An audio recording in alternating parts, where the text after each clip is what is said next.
Telecameras 3 and 4 working. Activate radio contact with the outside. Love, wisdom, abundant life. Live a life filled with meaning, purpose, and a sense of accomplishment. Can you hear me? Welcome to the Teachings of Enoch. I'm your host, James Allen. You can contact me, 702-483-7769. That's 702-483-7769. Or online at teachingsofenoch.com. Let's get started with today's message. And welcome to today's show. I'm James Allen, and my guest is Brent Sandy. Brent Sandy teaches New Testament and Greek at Wheaton College. He earned his PhD from Duke University. He's the author of The Lost World of Scripture. Brent, thanks for appearing on the show today, and welcome. Thanks, James. It's my privilege. Great to chat with you about the book.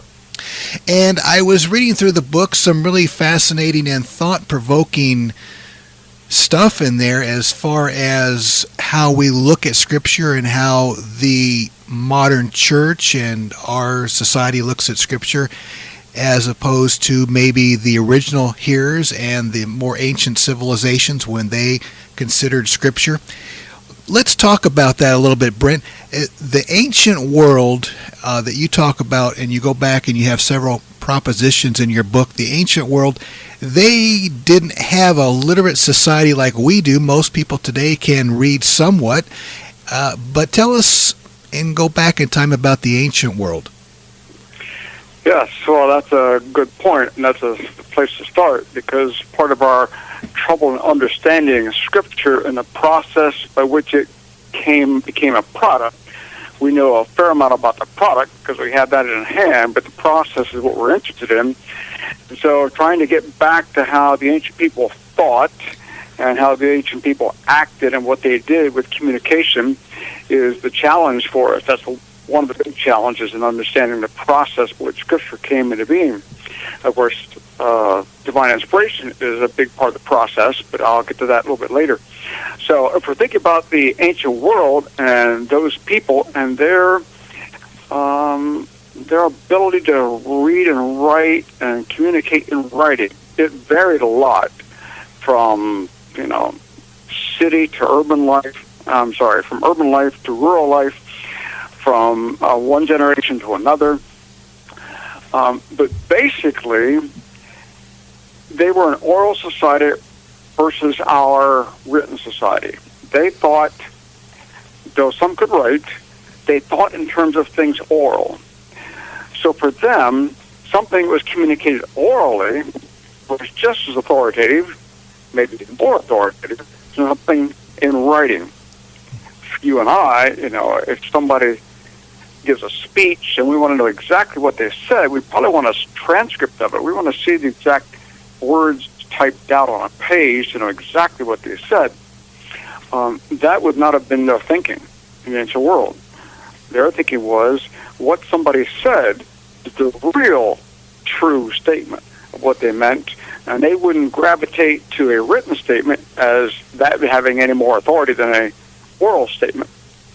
So that's just a little bit of the kinds of differences we're dealing with, and it's really quite challenging to think our way back into the way they thought. If we even do that, we can't do it completely because we weren't there, so we don't know exactly all the issues they were dealing with.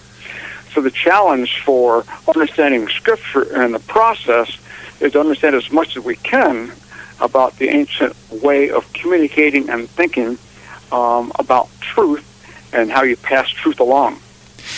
Brent, one of the courses I had taken years ago was a study in presidential speeches, and you think, well, how boring could that be? But one of the things, Brent, that came out that I realized was when the president gave a speech, whether it be Lyndon Johnson, Reagan, or JFK, one of these other speakers or presidents, and when they had an audience and a topic that really fit, whether under Reagan his communications with the Soviets or his anti-Soviet rhetoric, or JFK at the Bay of Pigs, the people really got riled up, and it was very moving.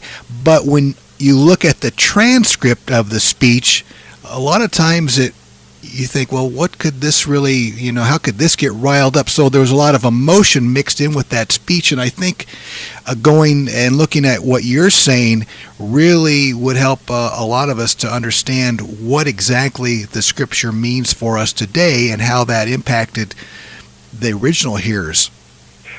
Yes, that's a very good point. We lose a lot by only looking at the words on a page for the actual power of the delivery.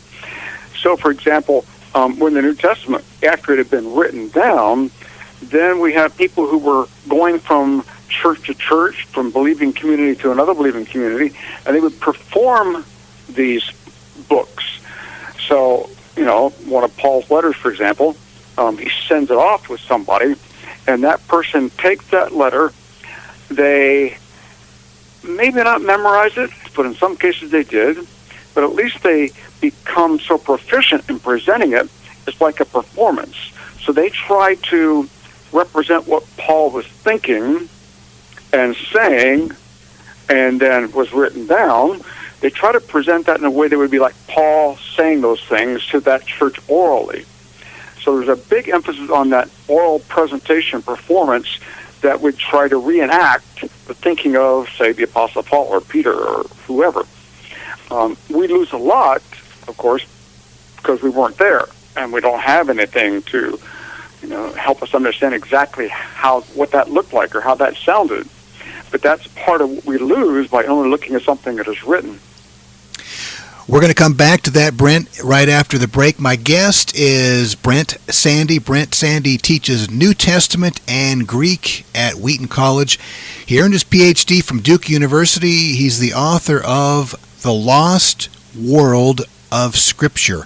I'm James Allen. You're listening to the Teachings of Enoch. We'll be back right after this. My whole life I've been told to not let words affect me. My mother always said, I bet you heard this too, sticks and stones may break your bones, but words can never hurt you. Exactly. But my mother always said, Steve, don't let words affect you. I said, okay, but don't tell me that with words. I'm confused at your mixed messaging. I'm James Allen. My guest is Brent Sandy. He teaches New Testament and Greek at Wheaton College. We're talking about his book, The Lost World of Scripture. This is the Teachings of Enoch. Brent, let's go back and talk about something that I found very fascinating in your book, and that was in the ancient world, specifically more in terms of the Old Testament, people thought about literature going to a library, looking up codes, laws, not necessarily for enjoyment, for personal enrichment, but rather to look at references. Maybe you can talk a little bit about that. In the ancient world, especially at the ancient Near Eastern time, they didn't have so much literature that somebody would read. That is, read for literature's sake, or read for enjoyment's sake. Number one, you never read, almost never, let's say, something silently. You always read it aloud, and you never read it just to yourself. You always read it to someone else, if you read it. So there's always a performance aspect of things that are written out. So the whole concept of going to a library, you weren't there if there was some sort of code or document or law or something that needed to be checked. The average person didn't do that. An expert would check that library and then pass that information along to the individual who has the question. So the whole notion of, we think of sitting down and reading a book or reading a magazine, or we think of going to a library for enjoyment. That concept did not exist at the time of the ancient Near East and the Old Testament. What are some of the examples you can give us in the Old Testament that would use some of this performance-based communication? Maybe some of the prophets that come to mind. I would think maybe you've got some examples you can share with us, Brent. Yes. Well, I go first to the book of Deuteronomy. That is, after all, largely a speech of Moses, or a speech of authoritative figure representing Moses. So it is a case of presenting what was already expressed in the first 4 books of the Pentateuch of the Old Testament. So now we hear that presented. I wish we could hear it, but we try to hear it through the words that are there on the page. So there's a sense in which that was clearly a performance event. Then I jump for another example to Jeremiah. He preached for 23 years before the Lord instructed him to, now we should start writing some of this down. And so his preaching was part of what was, that was his prophetic performance. And then that becomes the basis upon which he then wrote something, or actually gave the words to Baruch, and Baruch wrote those down. Baruch was his secretary. Interestingly, the first version of what was written down there, the king disliked so much what it said, so he burned it in his fireplace. So we lost that, and then Jeremiah said, okay, we'll do this again, but now we're going to really pump up the language. So he added more things to it to make the presentation even more powerful. So, we just don't grasp or think intuitively the way they did about things that you write, things you perform, but things that are expressed orally. And of course, there was the prophet that was given instruction to go out and marry a prostitute as a as a symbol. And I mean, you think about, if a pastor did that today in our society, it might have not the same impact it did for those people. So, Brent, what do you think about there's a lot of translations in of the Scripture today, and a lot of these audio books now have kind of a dramatic impact, music, special voices. What's your personal thought on some of those things as far as personal enrichment and learning about Scripture? Oh, I think those are very helpful to hear Scripture presented that way and give it a more dramatic, more almost movie-like sense of power. The screen, when you watch a movie, you can just feel overwhelmed so much by the emotion. The music creates some of that. The images on the screen create some of that. And in some ways, that's what the prophets are doing. They're creating these images, a dramatic, sometimes fast-moving, sometimes off-the-chart sort of images, to create this sort of almost like you're there experiencing it yourself. So one disadvantage of what's happening today is the performers of Scripture like this may not be doing the homework necessary to understand as thoroughly as they ought what the tenor of a particular passage was and what the dramatic feel of that was. So, we don't want to just bring it into modern sort of vernacular, maybe not the best word there, but a modern rendition that doesn't do justice to what it would have looked like or sounded like or felt like in the ancient world. But that's the tricky part, to get at that and really be able to bring that across into modern times. It seems, Brent, there's a balance that needs to be followed in, and when we look at Scripture, you teach Greek, and I'm sure you teach your students to parse the words and all that good stuff that I'm sure they love to do. But what's the balance of that, where we look at words in the Bible, whether it's the New Testament, the Old Testament, and we really splice them up and dice them up, try to get the meaning and the origin, and then looking at maybe the flow of the passage, like you brought out, that a lot of times these were presentations or even performed in a kind of a theatrical format. What's the balance that we should strike there? Well, I had the privilege of teaching a Greek course of the Book of Revelation, and so we go through it word by word in Greek. But at the same time, then I try to bring in a musical rendition. For example, there's an organist, I'm not sure I can get his name right now. I think his title is The Isle of Patmos. And so he creates sounds on the organ and percussion. It's a pipe organ and a percussionist working together to recreate sort of the feel of what the book of Revelation conveyed in an oral performance. So when I teach a book like that, I'm not satisfied just to look at this word by word in Greek and try to figure out exactly how to translate that sentence. I want the students to feel the text. And so music is one way to do that.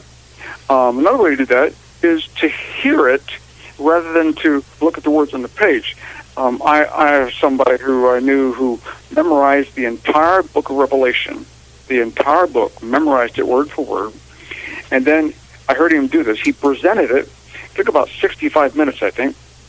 And so you hear this book all at once. You get the grand overview of the book, which that allows the power of the book to come through much more strongly than if you're just looking at, you get caught up in the words and the grammar, and kind of like somebody says, you take a rose into a laboratory and it loses its fragrance.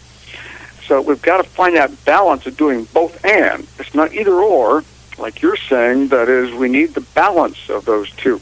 That's a challenge to find that balance.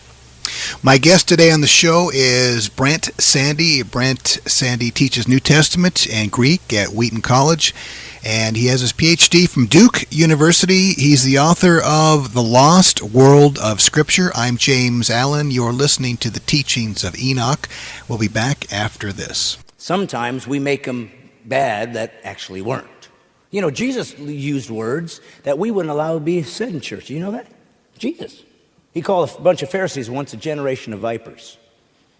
A generation of vipers. What does that mean? Son of a snake. That's exactly what it means. Sons of snakes. You're a son of a snake. We have a similar term in the United States of America. Scripture co-authored along with John Walton. And you've been listening to the Teachings of Enoch. I'm James Allen. See you next week. What's going on? What are they stopping for? Love, wisdom, abundant life. That's my hope for you. You've been listening to the Teachings of Enoch. I'm James Allen, your host. You can contact me 702-483-7769.